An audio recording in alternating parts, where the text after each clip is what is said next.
Hello, welcome to the presentation, History and Symbolism of Roses. I'm Leslie Kaiser, Garden Coordinator for CURE and a moderator for this session. Our presenter this morning is Susan Radovich. Susan, a dental hygienist by trade, has been a Master Gardener volunteer since 2005. In this volunteer role, she has served on numerous committees. Currently, Susan is most active engaged as a public speaker through the Lake County Purdue Extension Speakers Bureau and as a mentor on landscaping to first-time homeowners through the Lake County Master Gardeners Association, Habitat for Humanity Partnership. Susan, thank you for joining us. It is my pleasure. Thank you, Amanda and Leslie, and welcome to all of you. A disclaimer, I am not an expert on roses. I started this program primarily because it was something that very much interested me because I always heard comments about sub rosa and things like that and wondered what the meaning was behind them. And I thought you might find it of interest too. Topic today is roses, history, and symbolism. Rose is from the genus Rosa. The name itself comes from the French language, meaning from Latin rosa. Rose means pink or red in a variety of languages. That would be the Romance languages, Greek and Polish. It is a woody perennial within the family Rosaceae, and there are over 150 species. This is a map that shows roses in the ancient world. These species roses are plants that grow in the wild and from which all other roses are descended. Hybrids are the result of cross-pollination from two different roses, forming a new version that is distinct but retains elements of both parents. The different versions of a species are called varieties, and these are products of natural cross-pollination.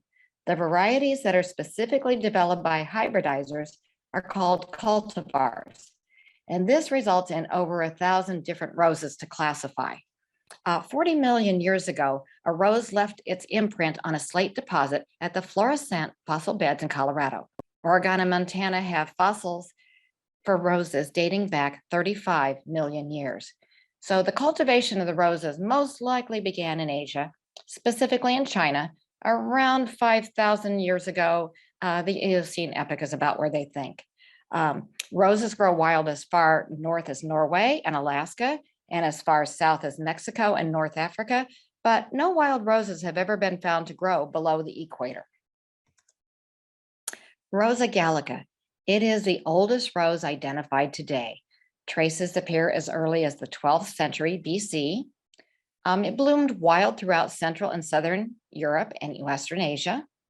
It is a low suckering deciduous shrub.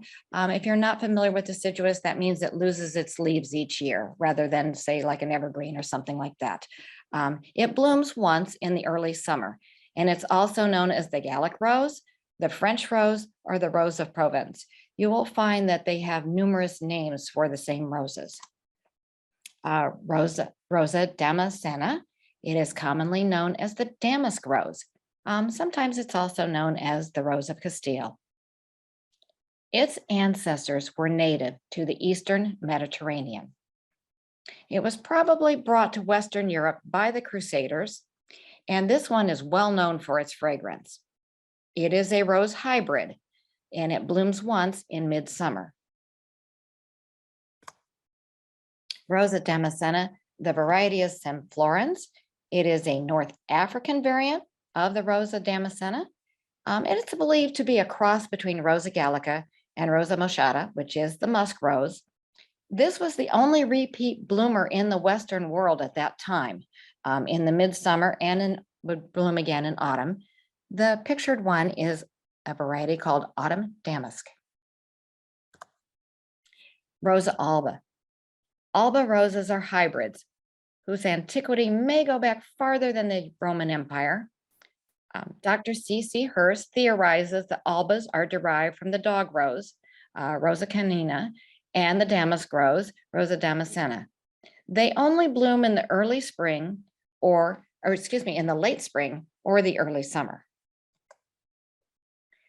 Theophrastus, he was a Greek scientist and a writer, and he cataloged roses in 300 BC. His was the first known detailed botanical description of a rose. He described their flowers as having anywhere from 5 to 100 petals. The little diagram down in the lower right-hand corner is Rosa centifolia. Centifolia means 100. So they use that for what are commonly known as the cabbage roses. Roman legends. The Romans adopted the rose as a symbol of beauty and love, along with their goddess Venus. The phrase sub rosa means under the rose. This phrase was derived from the Roman practice to place a rose above the table or above the door of the room where secrets were being discussed. So it means confidentially. The Roman Empire. Roses became associated with the worst excesses of the Roman Empire when the peasants were reduced to growing roses instead of food crops to satisfy the demands of rulers. Nero, who was the Roman Empire in the 1st century AD, literally used tons of rose petals to impress his dinner guests. Rose petals were also dropped into wine to counteract drunkenness. Victorious armies were showered with rose petals as they paraded the streets. Cleopatra had her living quarters filled with rose petals to impress Mark Antony. And Roman women believed that roses would reduce wrinkles if used in a poultice. Medieval roses. After the fall of the Roman Empire, rose gardening was primarily carried on by the monks. Now, the monasteries of the Benedictine order became centers of botanical research. And during the 12th and 13th century, soldiers returning from the Crusades in the Middle East brought back samples of flowers and tales of extravagant rose gardens. So at that point, the interest in roses was rekindled. During the 15th century, we have the War of the Roses. The House of York adopted the white rose as their symbol, and the House of Lancaster adopted the red rose as their symbol during their 30-year-long fight for the throne of England. Henry VII united the two families by marriage and created the symbol of the Tudor rose, which is a white rose superimposed on a red, and this is still the symbol of English royalty. Today, the rose is the national flower of England, as well as the symbol of England rugby and of the Rugby Football Union, and has been since 1871. Rosa centifolia, this is the same diagram I showed you earlier, referred to as the cabbage roses. It was first produced by Dutch hybridizers in the 16th century. They don't know where it came from, it's uncertain parentage, but centifolia literally means 100-leaved. It bloomed late spring to early summer. One of the drawbacks of this particular rose is it is susceptible to mildew. Shakespeare, he has a quote, "What is in a name? That which we call a rose, by any other name would smell as sweet." You probably recognize this as being excerpted from Romeo and Juliet, Act 2, Scene 2. In the 17th century, roses and rose water, which is a byproduct of rose oil production, were in such demand that they were considered legal tender. Damask roses are commonly used for production for their fragrance. In the 18th century, in 1752, the rose chinensis, which is a China rose, was introduced to the West. These were remontinent, and remontinent is a word meaning repeat, bloomers. This was the only flower to bloom in summer and fall besides the autumn damask. In the 19th century, Empress Josephine, who was the wife of Napoleon I, started a rose renaissance. This is a photograph of a painting of her up in the upper right-hand corner. In 1798 until 1814, she collected 250 rose specimens for her garden at Malmaison near Paris. I want to say Paris, it's the French way to pronounce it. This is an example of what her mansion looked like down in there, her chateau. The legend of Souvenir de la Malmaison. According to legend, the Souvenir de la Malmaison was given to Napoleon by the Empress Josephine to bring him back safely from war. It was claimed to resemble Napoleon's hat and it was also carried by French soldiers in the Battle of Waterloo to protect them. Pierre Joseph Redoux. He was the most prolific and celebrated botanical artist of the 18th and 19th century. He used a stipple engraving technique that resulted in incredible detail and subtle color variations. The book was sold to the French aristocracy in monthly installments of 4 flower painting images for a period of 3 years, at which point the book was permanently bound. And he illustrated approximately 50 botanical books. Les Roses was the name of the volumes that he had put together, and many of those illustrations were painted from flowers in Empress Josephine's garden. Gothic rose windows. The name rose window was not used before the 17th century, and it comes from the English flower name. It is often a highly complex design similar to a multi-petaled rose. This window was taken at the Westminster Abbey in London, England. I did take a number of these photos myself. The Gothic rose window is often used as a generic term, which is applied to a circular window, but it's especially to ones used in the churches of Gothic architectural style, and they are divided by stone mullions or tracery. This is one I pulled off the internet. It is the National Cathedral in Washington, D.C. This is at the Cathedral Notre Dame in Paris. My sister and I are pictured outside this one, or my sister's daughter, which is my niece.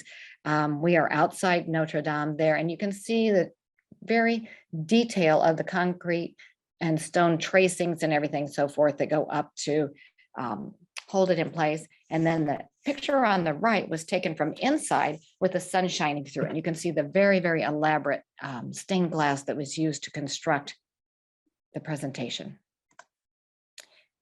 Moving on to classifications of roses. Species roses.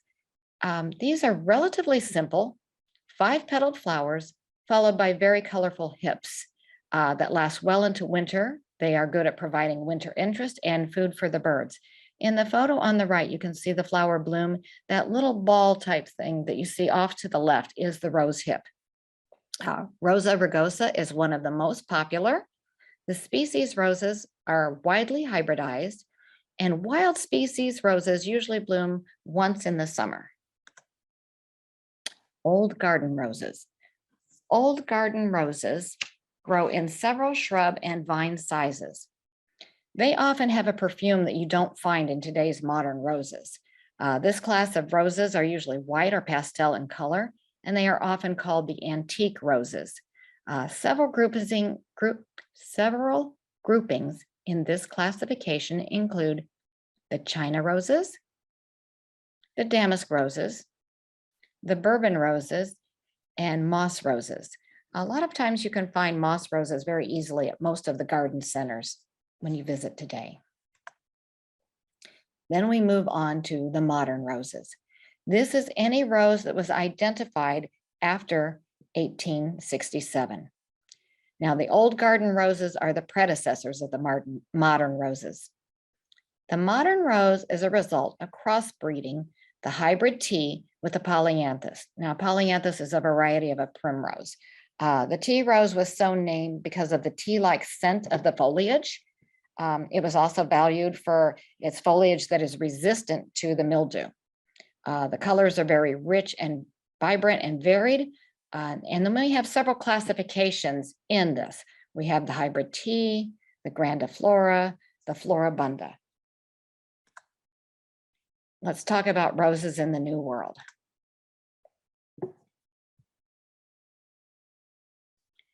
"35 rose species are indigenous to the United States.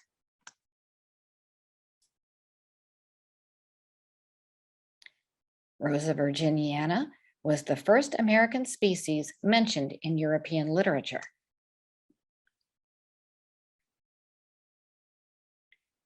Some roses were named for where they grew best.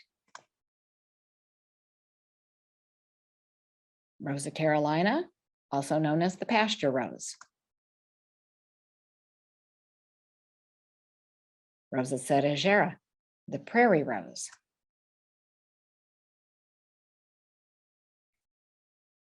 Rosa palustris, the swamp rose. Rosa woodsy, you can probably guess where that was, the wooded areas. And Rosa californica.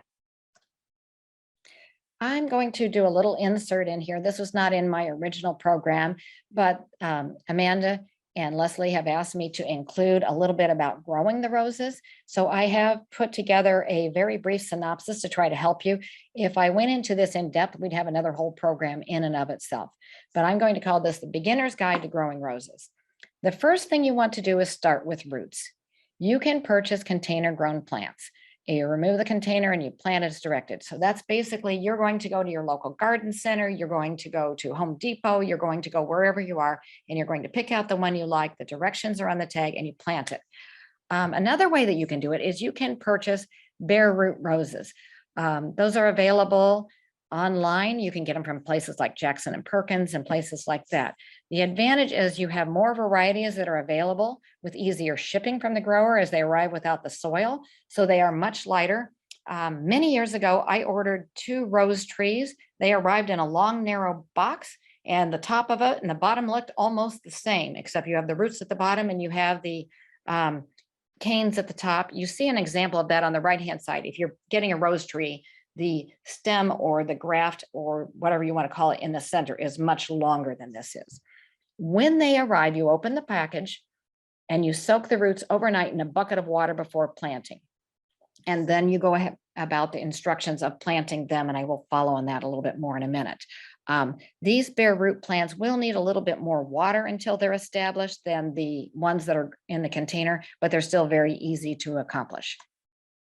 A few well-chosen rose varieties will give you more satisfactions than putting in dozens of mismatched plants. So if you're going out and you're making a rose bed, I would suggest you use a very small number of different types. Shrub roses are much lower maintenance than, say, a tea rose or the standard tree rose and so forth that I was telling you about. Now, this is the biggest challenge for you. Roses like at least 6 hours of full sun for the best blooming, and they do prefer well-drained, moist soil. I used to grow a lot of roses. However, I have a very, very wooded lot. I've lived at my house for 32 years now, and I am down to the only place that I have 6 hours of full sun is in the middle of my driveway. So I am not planting as many roses as I have in the past. I only have a few here and there. I do have some shrub roses that bloom up at the front. They're fantastic early in the spring. They are early bloomers, and they bloom beautifully one time before all the leaves start flushing out. Once the leaves start flushing out and getting more, it doesn't matter because those particular roses were only going to bloom heavily in the first part of the summer anyway. So that being said, if you do not have a full 6 hours, you may still be able to get some roses to bloom still. Get your timing right. Roses are best planted in the spring after the last frost, or in the fall, at least 6 weeks before your average first frost. So you're getting really pushing it to try to get them in this year, but you could always plant them again in the spring, not a problem. And you're going to want to plant them properly. Here's an example of how you want to do it. This is a whole big pictorial on here. You are going to dig a hole that's slightly wider and as deep as the root ball. You're going to go down probably about 15 to 18 inches, about 18 to 24 inches across. You're going to spread the roots down the side of a mound. So if you, particularly with the bare root roses, you're going to have like a ball of soil in the center, and you're going to spread those roots out and across them. And then you're going to bury the graft union, which is the part that's right where the stem attaches to the root. And you'll see it. It's almost like a bulge in there that you'll see. So when buried, your graft union should be an inch underground. Then you're going to water deeply, and you're going to add 1 to 2 inches of mulch. And the mulch is to help keep it moist. Now, do not push that mulch all the way up to touch the stem of your roses. You want it back so it's not touching. If it stays wet, you may have some problems in there. So try not to push it all the way up to that. Then you're going to fertilize regularly. During the first season, try using only a liquid fertilizer because it's easier to make sure you get it all down in where you want it as opposed to throwing the granular on top.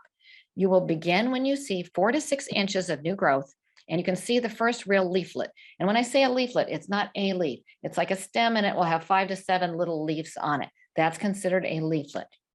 If you have established plants that you're already in, you can easily use a granular fertilizer every 2 to 3 weeks during the growing season, or you can use a liquid fertilizer every 4 to 6 weeks.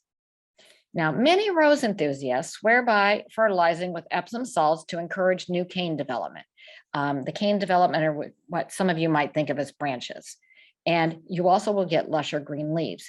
The reason for this is Epsom salt is made up of hydrated magnesium sulfate.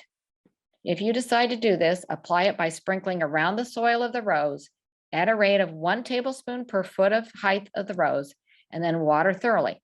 Or you can mix 1 tablespoon of Epsom salt, oops, typo in there, sorry about that, salt with 1 gallon of water and apply as a foliar spray in the morning when the foliage has time to dry. Which is another thing that we definitely want to talk about is watering wisely. You want to keep it evenly moist during the growing season, but they do best, roses do best with about 1 inch of water a week. If you have sandy soil, such as I do, or you have very dry, hot conditions, which will parch the roses, you may more quickly, they will dry more quickly, and you may have to do a lot more watering. Do not wet the foliage if you can help it. Use a soaker hose or a watering can to water the soil to avoid disease problems. For me, that's not so much of an option because I have an underground sprinkler system. So while I'm watering the grass, sometimes they do flip over and catch the roses too. The way that I go about combating some of that is I make sure that I water very early in the morning. My sprinkler system comes on about 3:30, 4 o'clock in the morning, so that it does have time to dry out and get good air circulation and so forth.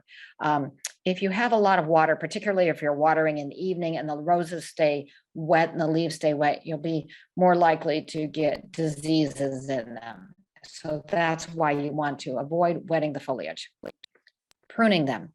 Prune with bypass pruners. That's not an anvil style. There's 2 types of pruners. I don't know if you're familiar with it or not, but bypass means they work like a scissor action. The blades pass each other as opposed to an anvil where the 2 drop together and snap together.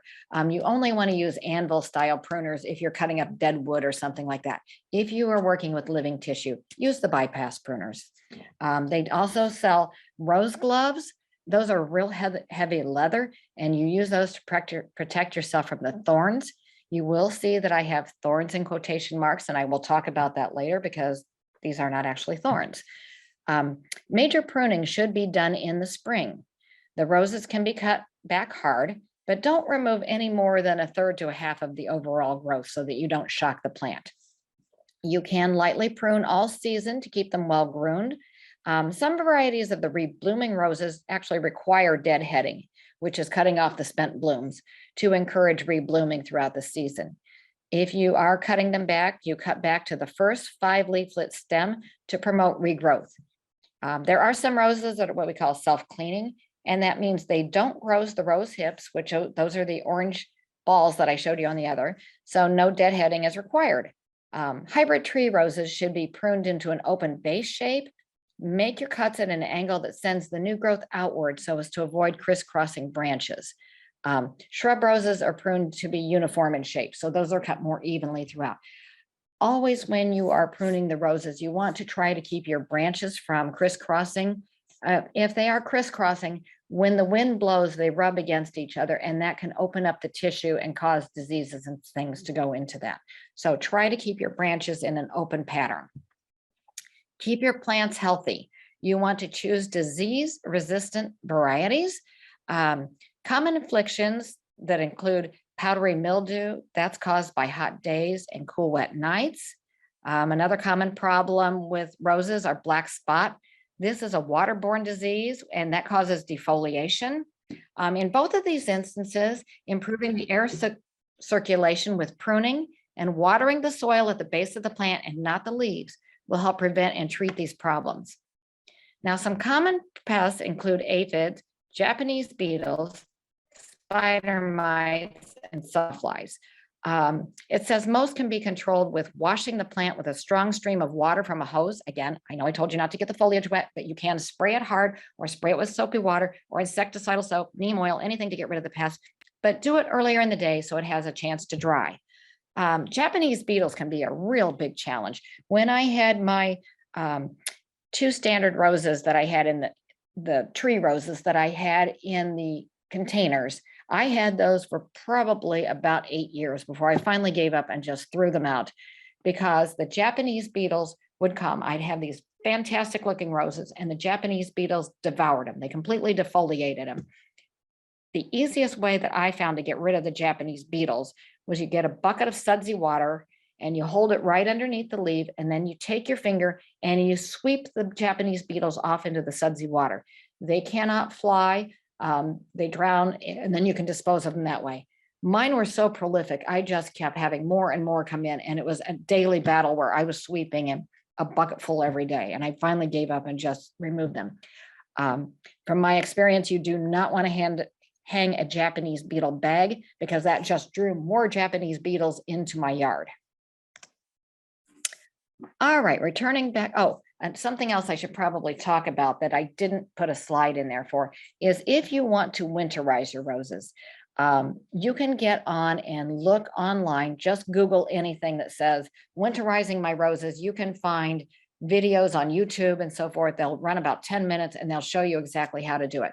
The main thing you want to do with getting your roses prepared is don't be fertilizing and pruning and so forth real heavily in the season because you don't want to keep sending out new growth. The new growth is more tender. We are already past August, but they generally tell you do not fertilize after August. We're going to sort of let them go dormant at this stage. As they get to where they've gone dormant, you will trim your roses to be roughly 2 feet tall. Strip the foliage off, and this is pretty much around Thanksgiving that you'll be wanting to do it in our area. And when I say in our area, we are zone 5. When you are picking your roses, if you can find roses that are hardy, not just roses, but any plants that are hardy to zone 5, you will have a better success rate of getting them through the season. And when we talk about zones, if you're not familiar with that, that means the lowest temperatures that we usually go to is they'll make it through there. So if you find a plant that is hardy to zone 5 or hardy to zone 4 or hardy to zone 3, you're going to be in great shape. Now, if you go to, say, a tree rose like I had that was only hardy to zone 6 or 7, you can grow those, but you take them inside. I moved my pots into the garage in an unheated garage. I trimmed them back so that all the foliage was gone, and I reduced it to watering them only, say, once a month, just so they didn't die, but not enough to keep them growing. And I let them go dormant until the next spring began.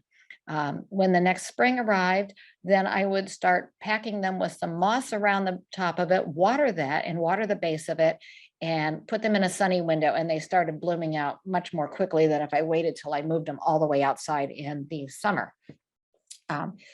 You do not want to pack a lot of, what am I trying to say? We want to put compost around the base or some dried leaves or something, but you don't want to put a lot of mulch around the base. What I have read on those is if you put a lot of mulch around the base, it will get wet and it will freeze, and that will create more of a problem around there. So your roses, a lot of them, particularly the shrub roses, you don't have to do much to, but if you can put some dry leaves up in there or some compost just to keep it from doing freeze thaw, freeze thaw. The biggest problem we have with getting roses through the season is the freezing and thawing. It's not so much that they get cold, but they get warm and cold, and that puts a lot of challenge on them. The other challenge can be the very dry and cold winds.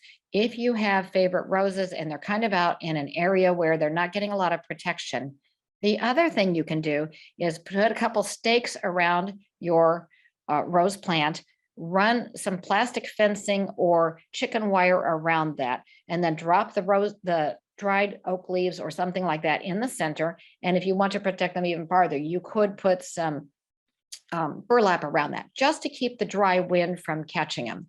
There are some people that do the styrofoam rose cones. I have never done that to mine. My shrub roses that I have are so large, they would not fit inside one of those styrofoam rose cones. And I have not had a problem. My shrub roses that I have been in for over 30 years, and I've not lost them yet. So I've been lucky in that regard. Okay, if you have any more questions about that, you can ask me during the Q&A. Going back to the original program, we're going to talk about rose symbolism. In 1986, rose was named the national floral emblem of the United States. It is also the state flower for 4 US states: Iowa, North Dakota, Georgia, and New York. And the month of June is National Rose Month. And probably one of the reasons that's the case is so many of the roses, such as my shrub roses, do their best blooming in June. Symbolism of colors. Red roses, they symbolize sacrifice, immortal love, health, memorial, and passion. The red rose first came from China around 1800. A red rose is a symbolism of socialism or social democracy, mostly adopted in the period after World War II. And a bouquet of red roses is often used to express love. It is a Valentine's gift in many countries as well as ours. Yellow roses, they symbolize joy, protection against envious lovers, mature love. The Frenchman Joseph Permet Duché discovered the yellow rose around 1900 when he came across a mutant yellow flower in a field. White roses symbolize purity, sanctity, secret admirer. A single full bloom white rose means I love you. White roses are often carried in bridal bouquets, and this tradition began with Queen Victoria in 1840. Christians associate white roses with the purity of the Virgin Mary. Nonviolent resistance groups during World War II called themselves the White Rose. Pink roses, they're friendship, innocence, healing, sympathy, first love. We often give them to young little girls as a way of showing their femininity. Orange roses, they're a good expression of pride or amazement, so these would be a good choice for graduation or promotion. Let's talk about the moral lessons. You hear these phrases all the time and probably never really think about them. Life is a rose. Its beauty fades rapidly. As the rose blossoms under the sun, I shall blossom under the eye of God. There's a Turkish proverb. Man is harder than iron, stronger than stone, and more fragile than a rose. This phrase from Ben Hogan, quote from Ben Hogan, is one of my favorites. As you walk down the fairway of life, you must smell the roses, for you only get to play one round. Abraham Lincoln said, we can complain because rose bushes have thorns, or we can rejoice because thorn bushes have roses. And this is a picture on the left-hand side of what we commonly call thorns. There is a proverb on thorns. It's a Chinese proverb. A thorn defends the rose, harming only those who would steal the blossom. A Persian proverb. He who wants a rose must respect the thorn. Turkish proverb. Thorns and roses grow on the same tree. Khalil Gibran. The optimist sees the rose and not its thorns. The pessimist stares at the thorns, oblivious to the rose. Okay, now I'm going to give you a little bit of a botanical lesson here. We call them thorns, but although we commonly call them thorns, they're technically prickles. That is the outgrowths of the epidermis, the outer layer of tissue of the stem. The sickle shape aids in hanging onto other vegetation when growing over it and in deterring disruption by browsing animals. Now, this is an example of a true thorn. True thorns, as produced by Pyracantha and the hawthorn tree, are modified stems, which originate in the terminal meristem and which have nodes and internodes along the length of the thorn itself. Pyracantha is also a member of the Rosaceae family, and so consequently, many of us have started calling the others thorns for many, many years, but I just thought you might find it of interest that they're not truly thorns, they are prickles. Rosa, Madame Mayan, also known as the peace rose. It is a hybrid tea rose with large flowers of a light yellow to cream color. It's slightly flushed at the petals' edges with crimson pink. It is hardy and relatively resistant to disease. The rose was developed by French horticulturist Francis Mayen in the years between 1935 and 1939. When Mayen foresaw the German invasion to France, he sent cuttings to his friends in Italy, Turkey, Germany, and the United States to protect the new rose.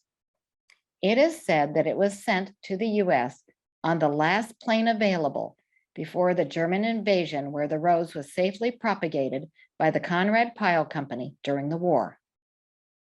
As Mayen sent his cuttings just before the war, communication between the cultivators was not possible, which is why this rose received different names. In France, it was called Madame A. Mayen in honor of the breeder's mother. In Italy, it's Gioia, for joy. In Germany, it's Gloria Dei, which is Latin for glory to God. And in the USA, peace. Rosa Mayen is the formal cultivar name, while all the others are trade names. Now, the rose became known as peace in the following way. Early 1945, Mayen wrote to Field Marshal Alan Brooke, who later became known as Viscount Alan Brooke, the principal author of the master strategy that won the Second World War, to thank him for his key part in the liberation of France and to ask if Brooke would give his name to the rose. Brooke declined, saying that though he was honored to be asked, his name would soon be forgotten and a much better and more enduring name would be peace. The adoption of the trade name peace was publicly announced in the United States on April 29th, 1945 by the introducer, Messrs. Conrad Pile Company. This was the very day that Berlin fell, officially considered the end of the Second World War in Europe. Later that year, peace roses were given to each of the delegations at the inaugural meeting of the United Nations in San Francisco. Each had a note that read, "We hope the peace rose will influence men's thoughts for everlasting world peace." Over 100 million plants of peace have been sold as of 1992. Now, I do have a bibliography up here. Unfortunately, I found out from Amanda earlier today that several of these are no longer available. You can't get to them. The connections have not been included if they went through the website, and I'm sorry about that. When I put together this bibliography and this program about 4 years ago, all of this was available then. I'm finding if you really want to have a bibliography that holds true, I guess we have to stick to the books and the magazines. And that concludes my program. So I'm going to tell you, peace be with you, and open the floor to anyone who has any questions. I was a little curious when you were talking about pruning the roses and how you angle your shears when you cut to prevent the crossing of the branches. Yeah. What is, say, for example, if I'm staring at my rose, how should I be holding my hand? How should I be angling those shears? You want your cut to go across the cane, which is what we call the branches, so that the slant will be to the outside, so that the open end, you should see a cut that goes towards the outside. You want to send the new growth outward, always away from the center of the plant. So the point of your cut should be angled outwards. Correct. Okay. Correct. Yes, because you want to try to do that. And if you have two crossing canes down at the center, take it all the way back and take out the cane. It may be the largest one, it may be the smallest one, depending on how it goes. For example, if you get online, I think I saw one, I was trying to find some that they could find on their own to see.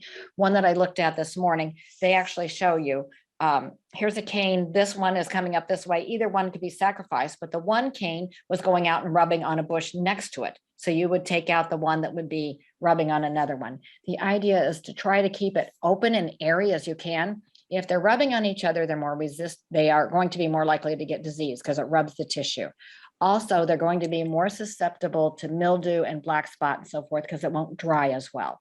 You always want to focus on good air circulation. The two most important things for having good, strong roses are lots of sunshine and keeping them dry and airy on the foliage and the flowers.